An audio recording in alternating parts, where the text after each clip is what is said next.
por problemas técnicos, pero bueno, ya en unos segundillos empezamos. Esta jornada, el motivo es presentar la oficina de fondo de COE por Europa. El objetivo es intentar que las empresas de Burgos, independientemente del tamaño, tanto grandes, pero también pymes y autónomos de cualquier tipo de sector, puedan concurrir a fondos europeos. Creemos que es una oportunidad para las empresas de la provincia de Burgos el sumarse a esta iniciativa, dado que el Estado español es de los Estados miembros que menos concurren a los fondos europeos. Como bien nos explicará el director de la oficina COE por Europa, no solo se informarán de fondos europeos para la reactivación económica motivados por el COVID, sino que también tendremos la oportunidad desde esta oficina de fondos europeos de conocer todos los fondos que se publiquen o convoque la Unión Europea de cualquier materia y sector. Por lo cual, sí que animamos a todas las empresas de Burgos que puedan informarse, acudir también a la FAE, que nosotros formamos parte de la red de la oficina de la COE por Europa, para poder ayudaros a participar y concurrir a estos fondos europeos. Uno de los objetivos que también nos hemos marcado desde FAE es poder, de la mano de COE, ayudar a identificar proyectos tractores, tanto del territorio de Burgos o Castilla y León, como incluso algún proyecto que es considerado como proyecto país. Yo, sin más, le voy a dar la palabra a Luis Socias, director de la oficina de COE por Europa, para que nos haga una presentación de esta oficina. Y sí que, para terminar, comentar que desde FAE también contaremos con expertos de Burgos para poder ayudar a las empresas burgalesas a identificar proyectos tractores, incluso para la presentación de los mismos. Y sin más, Luis, tienes la palabra. Hoy, como vemos en la siguiente pestaña, es abordar dos cuestiones. En primer lugar, abordar cuál es el marco general del Plan Europeo de Recuperación, que todos tengáis claro en la cabeza cuál es el marco general del Marco Europeo de Recuperación. Y en segundo lugar, daros una pista de cuál es el sentido de la oficina que montó COE y, como decía Emiliana, que tiene una réplica en Burgos al objeto de poder asesorar y poder plantear bueno, pues la información necesaria orientada al máximo aprovechamiento de los fondos. Como vemos en la siguiente diapositiva, entrando ya en materia en este punto primero, podemos ver en la siguiente diapositiva cuáles son los dos instrumentos fundamentales que aprobó la Unión Europea en julio. ¿De acuerdo? Lo primero que tenemos que tener presente en este marco europeo, como decía Emiliana, es que hay dos tipos de paquetes, ¿de acuerdo? Hay un paquete tradicional que es el azul oscuro, que es el marco financiero plurianual 21-27, que casualidad tocaba renovarse ahora, porque como sabéis venimos del ciclo 14-20, pero lo único que ha hecho Europa a colación del COVID ha sido modificar alguna de las cuantías, ¿de acuerdo? Pero en lo sustancial y en su funcionamiento no varía. Aquí se encuentran con una dotación de más de 1 billón de euros, como podéis ver, los fondos de cohesión, entre los que se incluyen el Fondo FEDER, el Fondo Social Europeo, etcétera, ¿de acuerdo? Y además podéis ver aquí también la PAC, Erasmus Plus, etcétera, ¿de acuerdo? No me voy a parar en esto porque este instrumento es el tradicional y, por tanto, como os digo, el COVID lo único que ha hecho ha sido modificar alguna cuestión, pero en lo esencial sigue su funcionamiento que ha tenido estos 6 años, ¿de acuerdo? Aquí es verdad que hay un déficit de España porque solo estamos por encima de Luxemburgo en el aprovechamiento de estos fondos, pero entendemos que la oportunidad que nos brinda Europa puede hacer que por la inercia estos fondos sean también mejor aprovechados en España. Y en segundo lugar, en el apartado B, como veis ahí, tenemos la esencia, o sea, lo que sí ha sido exclusivamente respuesta de Europa a la pandemia, que es ese Plan Europeo de Recuperación, Next Generation EU, que está dotado con 750.000 millones de euros y que para España orientativamente van a venir 140.000. Como sabéis, se habla mucho de los 140.000 millones, de los que la mitad más o menos viene en forma de subvenciones, 72.700, y la otra mitad en forma de préstamos. Pero es verdad que hay poco conocimiento más allá de esto. Entonces, antes de pasar a la siguiente pantalla, veis ahí que tenemos 7 flagships. Esos 7 flagships son lo que Europa ha definido como buques insignia de lo que tiene que ser la recuperación y transformación de la economía europea, ¿de acuerdo? Y aquí encontramos entre los 7 flagships uno vinculado con la recapacitación profesional de los trabajadores, otro vinculado que va a ser muy importante con la rehabilitación de vivienda pública y privada, otro vinculado con energías verdes, etcétera. Europa ya da pistas de cuáles son sus 7 elementos nucleares, ¿de acuerdo? Y esto se completa con lo que vamos a ver en la página siguiente, que es lo que realmente tenemos que tener presente para entender este Plan Europeo de Recuperación, ¿de acuerdo? Como hemos visto antes, el Plan Europeo de Recuperación se asienta sobre una base total de 750.000 millones de euros, ¿de acuerdo? Lo que tenemos que tener presente es que este plan se vertebra en 7 instrumentos, que son los que veis allí, ¿de acuerdo? Cuando se habla de los fondos europeos y cuando veis que en España se habla del plan nacional, de los proyectos, se está haciendo referencia exclusivamente al primero, al que se llama Mecanismo de Recuperación y Resiliencia. Y es especialmente relevante por 3 cuestiones que tenemos que tener presentes, ¿de acuerdo? En primer lugar, porque es el único de los 7 que veis en pantalla que es de nueva creación. Es decir, es el único de los siete instrumentos que veis en pantalla que es de nueva creación. Y eso significa que el resto de los otros 6, REACT-EU, Fondo de Transición Justa, Desarrollo Rural, lo único que ha hecho la Unión Europea ha sido dar financiación complementaria a instrumentos que estaban ya en el marco financiero plurianual. Es decir, por ejemplo, en el marco financiero plurianual, en ese paquete que hemos visto A en azul oscuro, tenemos el programa InvestEU, con una dotación muy importante de dinero. Lo que ha hecho este Plan Europeo de Recuperación es, atendiendo a la pandemia, le doy 5.600 millones de euros adicionales para intentar, bueno, pues hacer más llevadera o ayudar más a las empresas europeas, ¿de acuerdo? Pero, como digo, el único nuevo, el único que surge de nuevo, de cero, es el Mecanismo Europeo de Recuperación.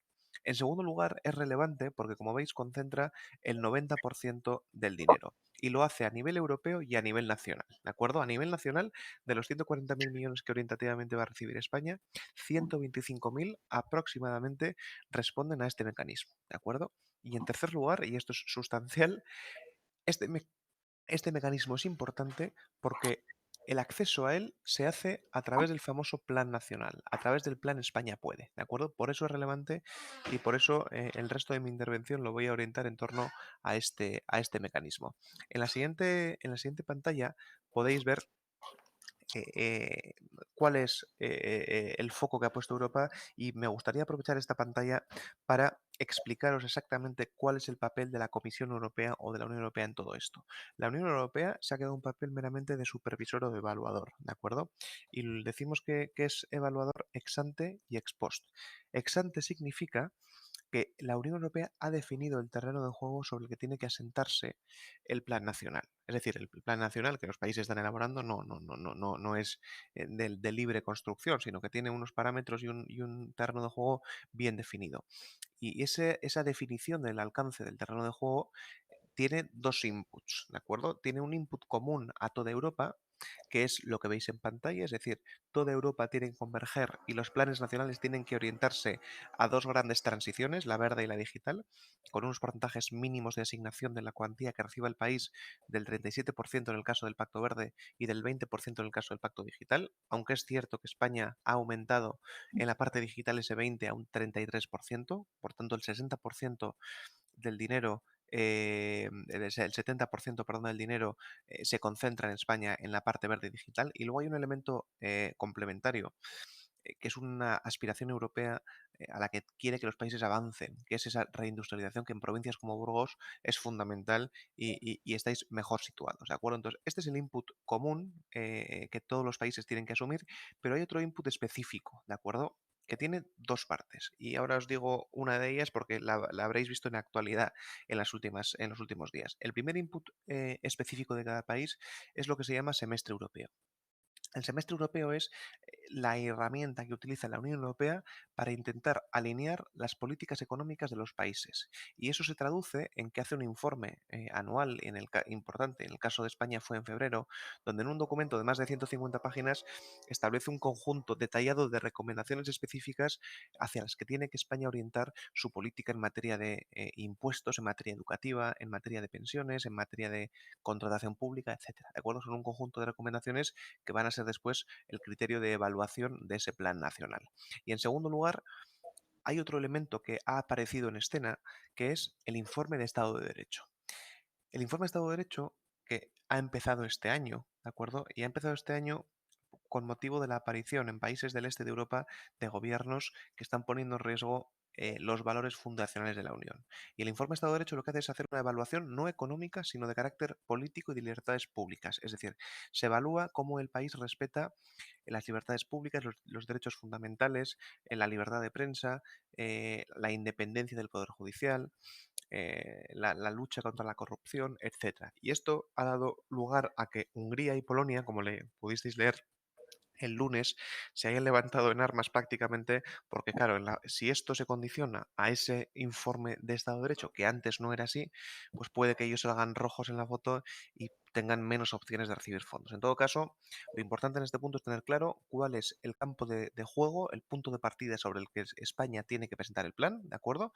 Y después, segundo papel importante de la comisión, cómo va a hacer esa evaluación ex post. Y esa evaluación ex post va a tener dos hitos. El primero, cuando Europa recibe los planes nacionales, va a hacer una evaluación, como si fuera un examen. Te hago una evaluación y te digo, pues qué notas has sacado, si me vale tu plan o si te pido que algún punto me lo reformules. Y después, y aquí entra otro elemento del que se habló mucho en julio, que es ese famoso freno de emergencia de los países frugales. Como Europa va a pagar a los países a través de desembolsos que son 2 veces al año, ¿de acuerdo? Lo que lo que va a hacer es, oye, yo voy a ir haciendo una evaluación periódica de cómo vas ejecutando tu plan y en caso de que vea desviaciones y, por ejemplo, tengas tentaciones de hacer un segundo plan E no alineado con lo que veis en pantalla, puede que te corte los desembolsos o te reduzca el importe que te voy a recibir, que te voy a mandar, ¿de acuerdo? Eso es el punto clave, es decir, para que veáis Europa qué hace y qué papel tiene. Aquí no va a haber una interlocución entre Europa y empresas españolas, ¿de acuerdo? Porque todo se canaliza a través de España, a través de la administración pública española. Y aquí es donde entra como un papel fundamental, como vamos a ver en la siguiente pantalla, el plan España puede, ¿de acuerdo? El plan España puede lo que concentra, como veis en la siguiente diapositiva, es la respuesta nacional y la propuesta nacional para entrar a recibir ese dinero, esos 125.000 millones de euros aproximadamente del Plan Europeo de Recuperación que corresponden con el primer instrumento que hemos visto, con el Mecanismo Europeo de Recuperación y Resiliencia, ¿de acuerdo? Y el Plan Nacional, dentro del Plan Nacional hay que tener en cuenta dos cuestiones. Una, el contenido y dos, los plazos. El contenido del Plan Nacional tiene que recoger las grandes aspiraciones de cómo vas a invertir el dinero y qué reformas vas a hacer. Por tanto, hay dos elementos importantes en el plan que son reformas e inversiones. Las reformas son reformas de política pública que el gobierno ya ha anunciado que quiere acometer en materia de pensiones, en materia de fiscal, en materia educativa, etcétera, ¿de acuerdo? Y en materia de sostenibilidad y transición ecológica, pero luego están las inversiones. Y para que todos tengamos la misma foto y todos estamos hablando de lo mismo, me gustaría compartir con vosotros la reflexión o la impresión de que la palabra proyecto está en algunos puntos desvirtuada, porque todo es un proyecto y nada es un proyecto. Por tanto, voy a dibujaros tres niveles de inversión para que tengamos claro de qué estamos hablando y que este plan nacional tiene que recoger los niveles uno y 2 que os voy a describir. El plan nacional, la estructura del plan nacional tiene cuatro ejes: transición ecológica, transición digital, cohesión social y territorial e igualdad de género. Debajo de los ejes se habla de 10 palancas, ¿de acuerdo? Donde se habla de educación y formación, administración pública del siglo XXI, pero no dejan de ser 10 palancas o 10 formas de organizar la inversión, pero lo relevante es que después, en el siguiente paso, tiene 30 ámbitos de inversión, ¿de acuerdo? Que para nosotros, cuando hablamos de inversión, es el nivel uno. Y el nivel uno significa que tengo 30 ámbitos donde clasifico cómo quiero invertir el dinero que me va a llegar de Europa. Y son 30 ámbitos muy sui generis porque incluyen cuestiones de inversión real y otras de carácter social, incluso de reforma fiscal, ¿de acuerdo? Dentro de esos 30 ámbitos, por ejemplo, tenemos la industria 2030, hay otro que es turismo digital, hay otro que es la reforma educativa, hay otro que es eh, el apoyo a pymes, etcétera, ¿de acuerdo? Por tanto, son 30 grandes ámbitos, que ese es el nivel uno. Luego hay un nivel 2 que estaría debajo de cada uno de los ámbitos. Y es que yo tengo para cada uno de ellos diferentes líneas de inversión. Por ejemplo, en el ámbito 12, que es la industria 2030, ahí tenemos diferentes líneas de inversión. Una que está vinculada, por ejemplo, con la sostenibilidad, otra que está vinculada con la economía circular, otra con la digitalización, etcétera. ¿De acuerdo? Por tanto, es para que tengáis una foto de cuál es el nivel uno y el nivel de su inversión. Y el plan nacional recoge hasta ahí. Una cuestión que alguno no tiene claro es que el plan nacional no recoge proyectos concretos con nombres y apellidos de empresas, ¿de acuerdo? El plan nacional se queda en ese nivel de inversión de grandes líneas de inversión, ¿de acuerdo? Y el nivel 3 es el que todos los que estamos aquí entendemos como proyecto, un proyecto de empresa, ¿de acuerdo? Un proyecto corporativo de modernización de una planta o un proyecto de desarrollo de un nuevo producto, etcétera, ¿de acuerdo? Ese es el nivel 3 y ese es el único de los tres niveles que lleva aparejado un desembolso económico o una recepción de dinero desde la administración pública. Ahora entramos en ese punto, pero es por tener la foto clara de los tres niveles de inversión, ¿de acuerdo? Y luego hay un tema de plazos relevante. Hay tres grandes plazos, antes de comentar los que están en la pantalla, hay tres grandes plazos que tenemos que tener presentes. Primero es el plazo europeo de definición del plan nacional. Y eso significa que a partir del 15 de octubre se abrió la opción a que los países empezaran a compartir sus borradores de plan con Europa, ¿de acuerdo? Y que tienen que presentar de forma definitiva antes del 30 de abril. Es decir, ahora mismo estamos en un proceso, imaginaos un trabajo fin de grado o fin de máster, donde tú vas compartiendo con tu tutor tu borrador de trabajo hasta que llega un momento en que tienes que presentarlo porque va para evaluación del tribunal. Esto aquí ocurre lo mismo. Ahora mismo estamos en ese contraste informal con Europa que llevará a que hasta antes del 30 de abril hay que presentar el definitivo. Pero España ya ha comentado, ya tiene en mente presentarlo a finales de enero, ¿de acuerdo? Ese es el objetivo que tiene España. Hay un segundo plazo relevante, que es el del compromiso de gasto, ¿de acuerdo? Que significa que los países tienen que comprometer un gasto equivalente al 70% de lo que van a recibir entre los años 21 y 22 y un 30% restante en el año 23. Comprometer gasto significa decidir internamente cómo vas a asignar el dinero, ¿de acuerdo? Por tanto, se abren 3 años importantes de decisión sobre dónde se van a invertir el dinero, ¿de acuerdo?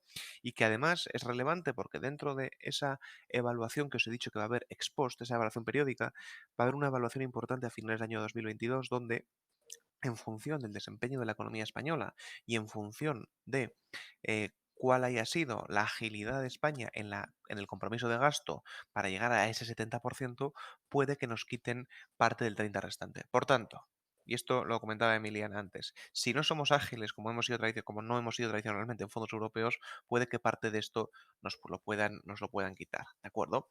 Y en tercer lugar, hemos hablado de un plazo de definición del plan. Hemos hablado de un segundo plazo de compromiso de gasto y entra un tercer plazo de ejecución de las inversiones. Y esto es relevante por lo siguiente. Cualquier proyecto, cualquier inversión que sea con cargo a estos fondos tiene que estar ejecutada, finalizada su ejecución antes del 31 de diciembre del año 2026, ¿de acuerdo? Pero pueden empezar o haber empezado el 1 de febrero del año 2020. Por tanto, cuando salgan convocatorias el año que viene, hay opción de que sean subvencionables gastos con efecto retroactivo, ¿de acuerdo? Y con esto me voy a los próximos pasos previstos. Dentro de estos plazos que os he dicho, he recogido ahí un poco el recorrido histórico de este plan, ¿de acuerdo? El 7 de octubre el presidente del gobierno y los 4 vicepresidentes presentaron las grandes líneas, ¿de acuerdo? Ese nivel uno que hemos dicho de inversión. A partir del día 15 de octubre ha empezado ese intercambio de impresiones con la comisión. En diciembre, dentro de 2 o 3 semanas, posiblemente tengamos ya una concreción de ese nivel 2. Ya tengamos un poco más de visibilidad de cuáles son esas líneas de inversión que caen de cada uno de los 30 ámbitos del Plan Nacional. Y aquí entra el concepto de macroproyecto que luego veremos, ¿de acuerdo? A finales del año 21 existe esa previsión de envío del plan definitivo a Bruselas para su aprobación y evaluación.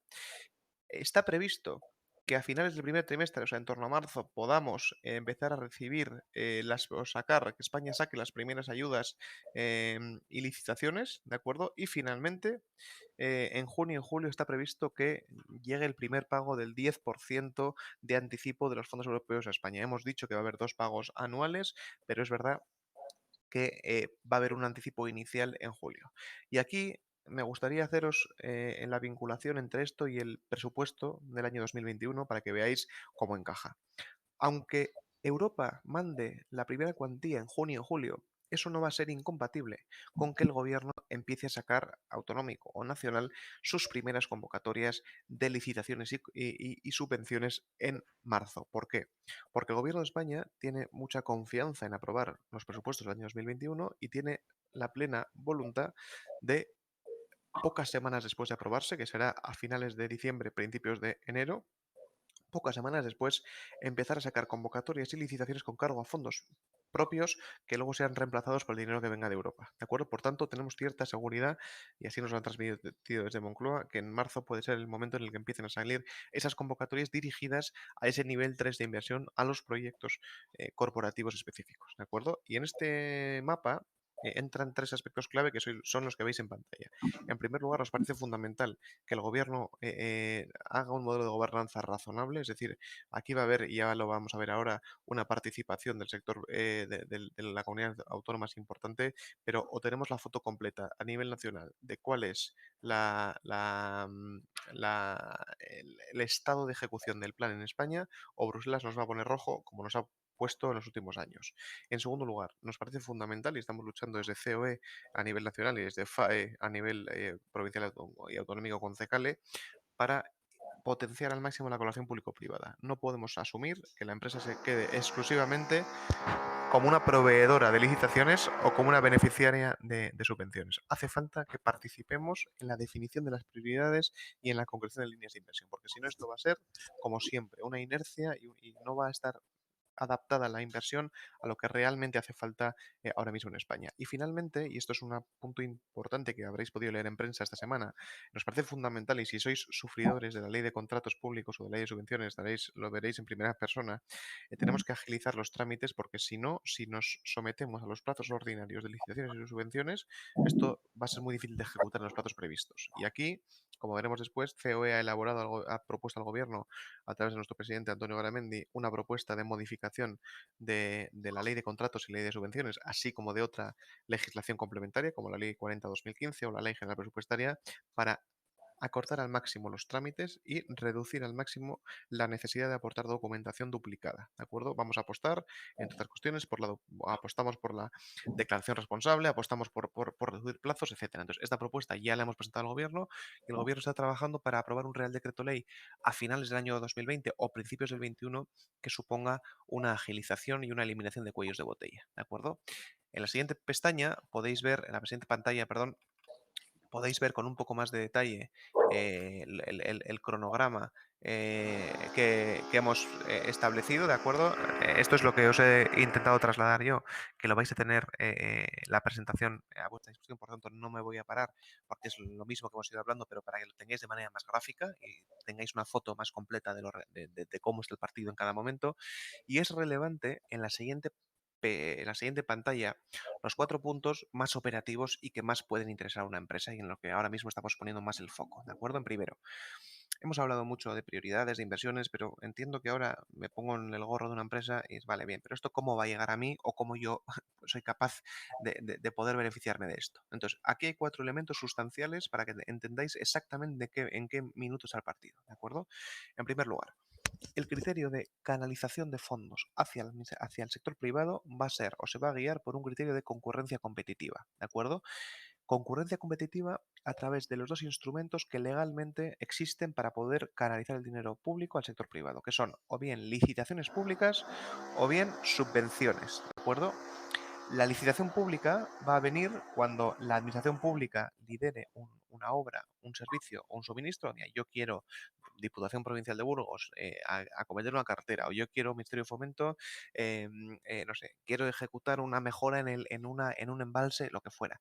Yo licito un contrato que vale X, donde se presentan X empresas y en función de los criterios de valoración elijo a una.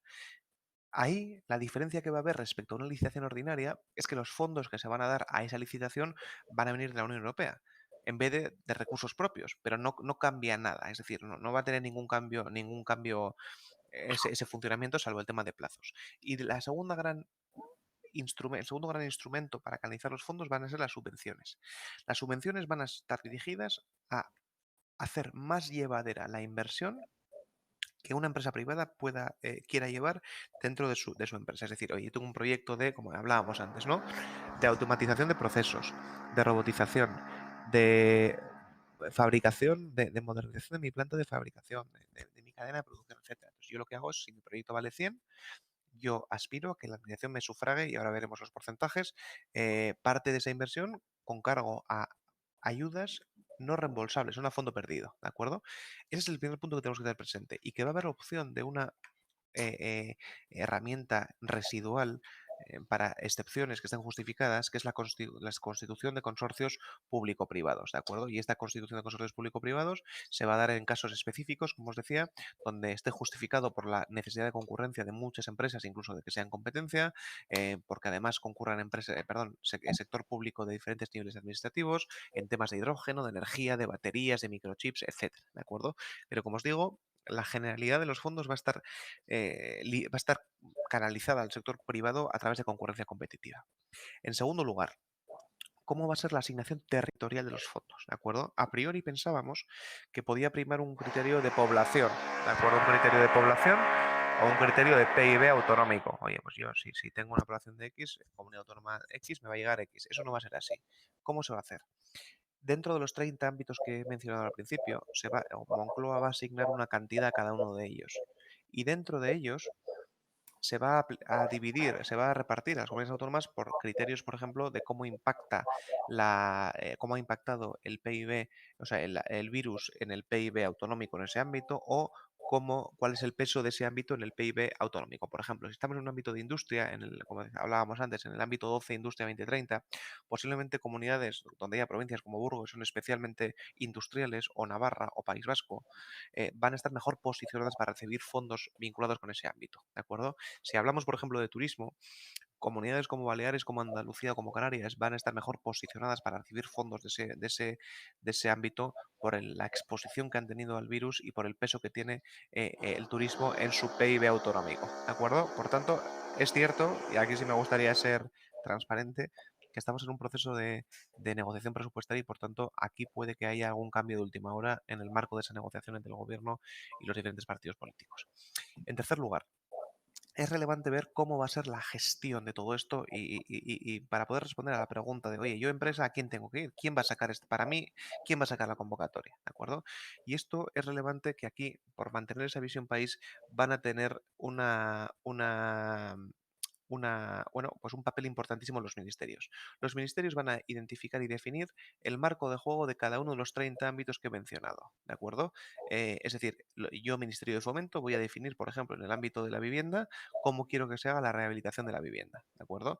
Y dicho eso, lo que voy a hacer es establecer convenios marco con las comunidades autónomas para definir dentro de ese convenio qué alcance y qué margen de maniobra doy a las autonomías. Y en concreto, y me voy al punto 4 para saber quién va a sacar qué, si lo va a hacer la Consejería Rural de la Junta de Castilla y León o va a ser el Ministerio de Agricultura, hay que atender a un criterio competencial. Y aquí es donde respondemos o sale el titular que dio el presidente del Gobierno hace 10 días, donde dijo que la mitad de los fondos aproximadamente los va a gestionar el Estado y la mitad las comunidades autónomas. ¿A qué se debe eso? Pues bien, se debe a que en competencias como sanidad, como educación, como vivienda, incluso como parte de medio ambiente, donde la ejecución está prácticamente transferida, o agricultura, ahí va a tener un peso fundamental y casi exclusivo la comunidad autónoma en sacar convocatorias y licitaciones. Pero en cambio va a haber otros como defensa, como justicia, como alta velocidad, como puertos de interés general, donde va a ser los ministerios los que tengan saquen de forma casi exclusiva las licitaciones y convocatorias. Y luego va a haber un punto intermedio, que puede ser en digitalización, en turismo, etcétera, donde van a ser ambas administraciones públicas quien saquen convocatorias y, por tanto, sea un sistema híbrido, ¿de acuerdo? Este es un poco el foco actual de la foto actual del Plan Europeo de Recuperación, que me gustaría terminar diciendo dos cosas. Primero, en la parte de ayudas directas, que son convocatorias, lo que recibimos de Moncloa es que va a haber cofinanciación de en torno al 30%. Es verdad que puede depender del sector y de la región, pero estamos en entornos en los que entendemos que en torno al 30% de la inversión pueden ser cofinanciadas con cargo a fondos públicos no reembolsables, ¿de acuerdo? Y en segundo lugar, la gran pregunta es, oye, ¿y qué tiene que hacer la empresa ahora? Vale, pues bien, hasta que salga la convocatoria, las convocatorias en marzo, la empresa tiene que estar focalizada en conceptualizar proyectos de inversión que puedan, que estén perfectamente alineados con las prioridades españolas y europeas de cara a estar bien preparados para cuando salgan las convocatorias. Y como digo antes, la diferencia de este plan respecto a otros fondos es que estos deben ser y deben financiar o subvencionar proyectos de inversión que generen impacto. Esto no vale, estos fondos no están para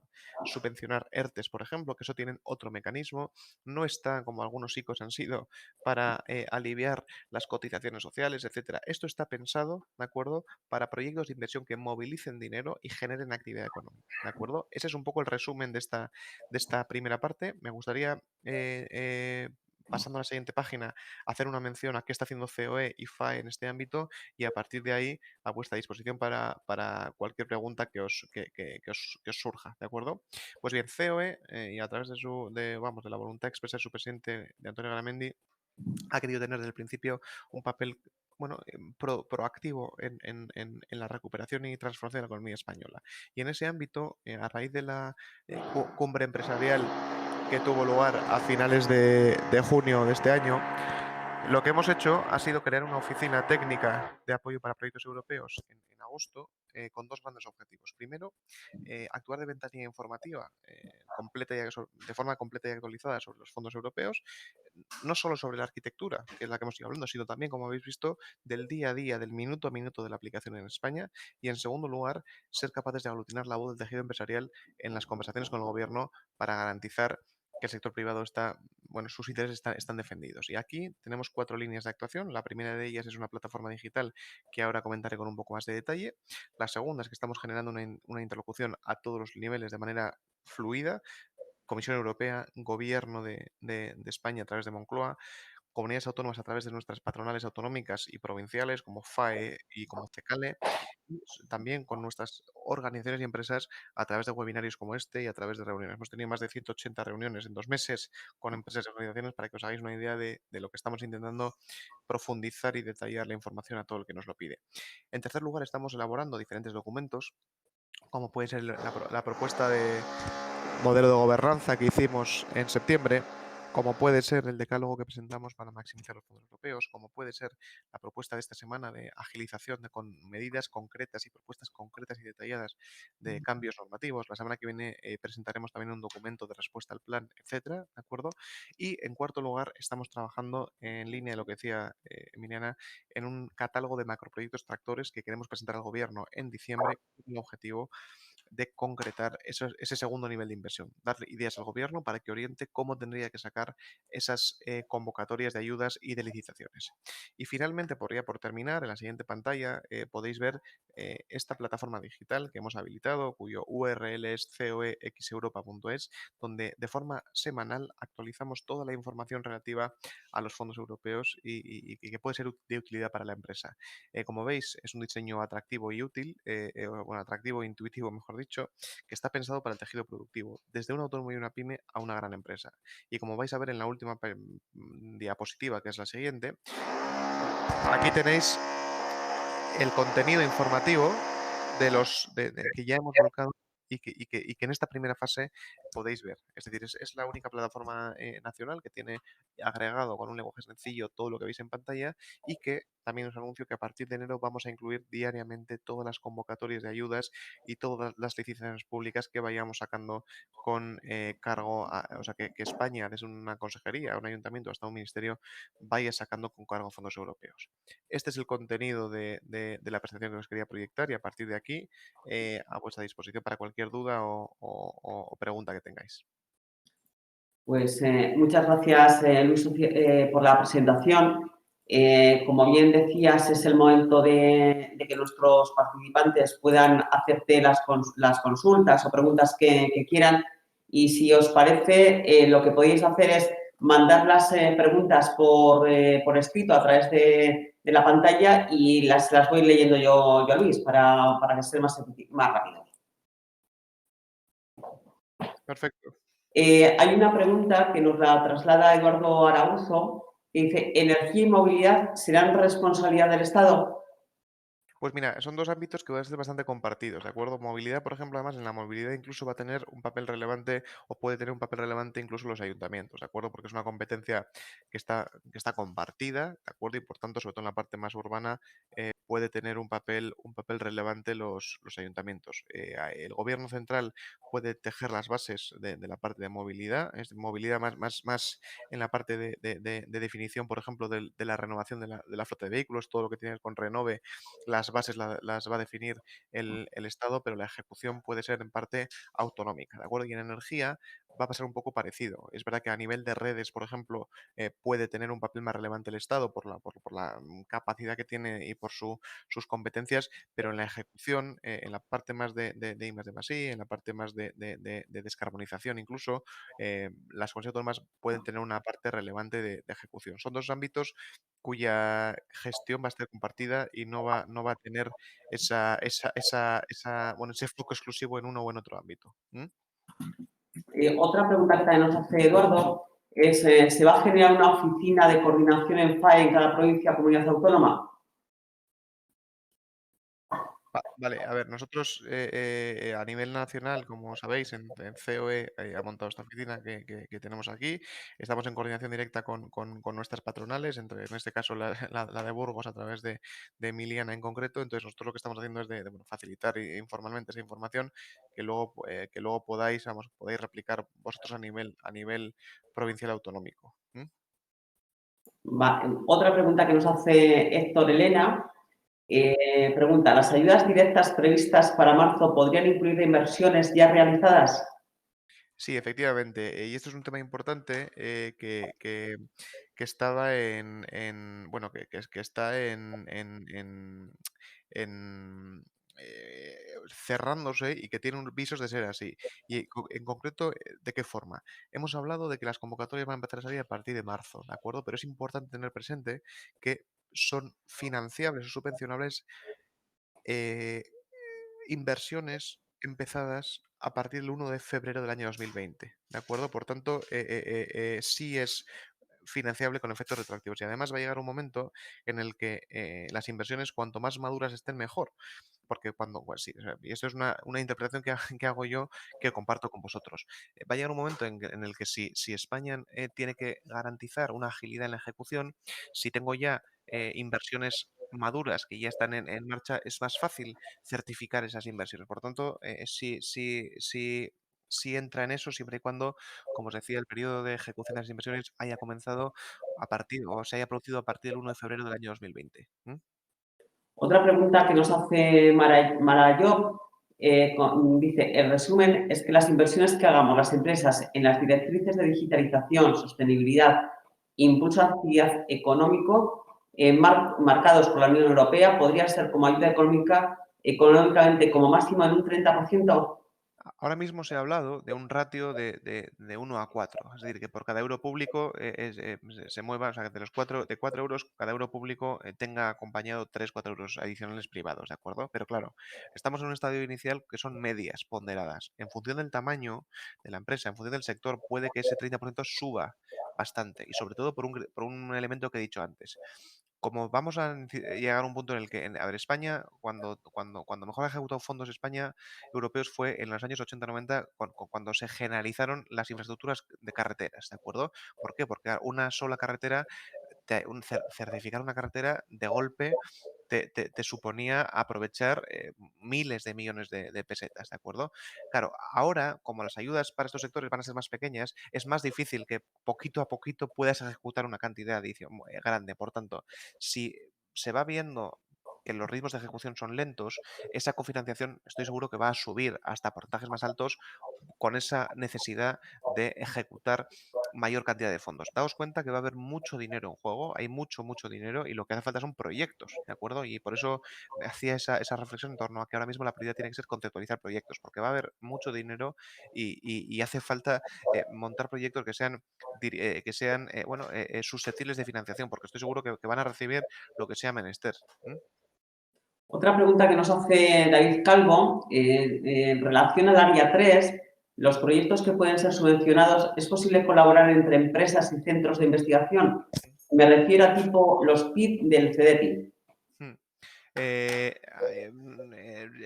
Va a ser, o sea, una de las claves, y estoy seguro, a ver, al final, como he dicho antes, aquí va a haber una generalización de la canalización del dinero al sector privado a través de licitaciones públicas o de subvenciones. Estoy seguro que en esos criterios de valoración concreta de cada subvención se va a dar más puntos, va a estar mejor situado proyectos que sean transversales o que incluyan a diferentes agentes. Por tanto, la participación de empresas y con centros de investigación va a ser una clave fundamental. Y además, el Gobierno central tiene la voluntad de que sean no la propia administración, la AGE, sino sean organismos intermedios quienes canalicen las ayudas, porque son menos lentas. Y el CDTI va a tener un papel fundamental. Por tanto, estoy seguro que el CDTI va a seguir un sistema de funcionamiento que lleve trabajando tiempo y desde luego, David, va a ir en esa línea seguro. Otra pregunta que nos hace Héctor Elena, respecto a las ayudas previstas para marzo, ¿podría haber incompatibilidades con otras líneas de ayudas solicitadas, por ejemplo, del CEDETI? A ver, va a haber compatibilidad. Es decir, un proyecto que yo presente va a ser susceptible de recibir fondos de diferentes instrumentos, incluso europeos, ¿de acuerdo? Este con otros. El único criterio que va a impedir esta cuestión eh, va a ser que un gasto no puede ser financiado con cargo a más de un instrumento. Es decir, yo en mi proyecto que valga 10, puede que 2 los destine, mira, pues que son más vinculados con I más de más I, me los va a financiar con cargo a un programa del CDTI. 2 lo voy a hacer con esto y los otros 6 los voy a pagar yo, ¿de acuerdo? Es decir, no hay problema en compatibilizar para un mismo proyecto diferentes instrumentos siempre y cuando no sea el mismo gasto subvencionado por dos instrumentos diferentes. María yo pregunta, por lo tanto, ¿mejor esperar para nuestras inversiones esperando que la ayuda aumente? A ver, yo no. Eso ya es una decisión empresarial de que, como toda decisión, pues tiene su riesgo, ¿vale? Yo creo que no puede no ser tanto eso, sino que puede ser que a medida que tú vayas accediendo a la subvención, en el mismo programa de subvenciones, después de lugar a ampliar sobre las mismas bases el porcentaje de cofinanciación. Es decir, yo no me atrevería a responder a esa pregunta con mucha seguridad. Pero vamos, yo sería partidario mi opinión es que sería partidario de aspirar a, según vayan saliendo convocatorias, presentarme a ellas. Ya habrá tiempo después de ampliar el porcentaje o de ampliar la parte, pero vamos, yo no dejaría pasar los trenes porque vete tú a saber, joder, pues pueden pasar muchas cosas. Raúl Arnaiz pregunta, ¿puede haber una combinación en un mismo proyecto de inversiones realizadas desde febrero del 2020 e inversiones a realizar a futuro? Claro, sí, sí, por supuesto. De hecho, un mismo proyecto puede tener, o sea, un proyecto puede tener una duración de 5 años, cuya ejecución empezará en febrero del 20 y terminará en el año 25. Eso es por supuesto, sí, sí. Habrá Eh, que ver, en todo caso, o sea, insisto, hemos establecido el marco general, el detalle concreto lo tendremos que ver en cada una de las convocatorias, pero lo bueno en este caso es que como hemos hablado de esos convenios marco que establecen un poco el alcance, va a haber cierta homogeneidad en todo esto. David Calvo pregunta, dice, de la parte que te refieres de movilización de fondos de la industria, ¿van a ser préstamos a bajo interés? En principio, independientemente del sector, ya sea industria o sea otro, van a ser o ayudas directas o licitaciones públicas, ¿de acuerdo? Como sabéis, las ayudas directas se van a consumir entre los años 21 y 23 y los préstamos vendrán el 24 y 26. No hay todavía, y hubo una polémica hace 2 semanas respecto de España no va a pedir renuncia a los préstamos, eso no va a ser así, pero España, con sentido común y como el resto de países, va a consumir primero las ayudas directas que no generan deuda y esperará al 23 a pedir los préstamos y ahí veremos en qué condiciones vienen esos créditos, si son a bajo interés o cómo será. Pero de momento estamos hablando, David, de ayudas directas no reembolsables, ¿de acuerdo? Pues de momento no, nuestros participantes, que esta mañana han sido más de 60, no tienen ninguna otra pregunta que hacerte. Sí que comentar que esta sesión se ha grabado, nos lo ha permitido gracias a la amabilidad de Luis Socias, el director de la oficina de COE por Europa. La presentación también la colgaremos en la página web o también la compartiremos con los asistentes. Y si te parece, Luis, me atrevo también que si nos llegan otras preguntas a partir de esta jornada, pues te las trasladaremos para que las puedas ir contestando, si te parece. Perfecto. He puesto, Emiliana, en el chat en la URL de la plataforma, ¿vale? Que aunque como dice, vamos, como habéis dicho, va a estar en el material complementario, ¿de acuerdo? Como decía Joaquín, pero en todo caso, pues mira, pues si acaso quiere acceder a alguno ya, está ahí la información, ¿vale? Pues sin más, yo creo que Luis, si tienes alguna cosita más que añadir o que creas que quieres complementar.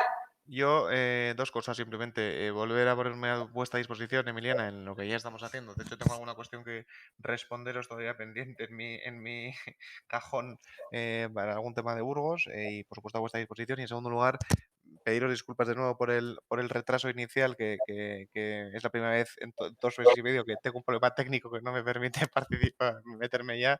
Pero bueno, creo que después lo hemos podido solucionar, así que disculpas y encantado de haber podido estar con vosotros. Pues muchísimas gracias, Luis, también a todos nuestros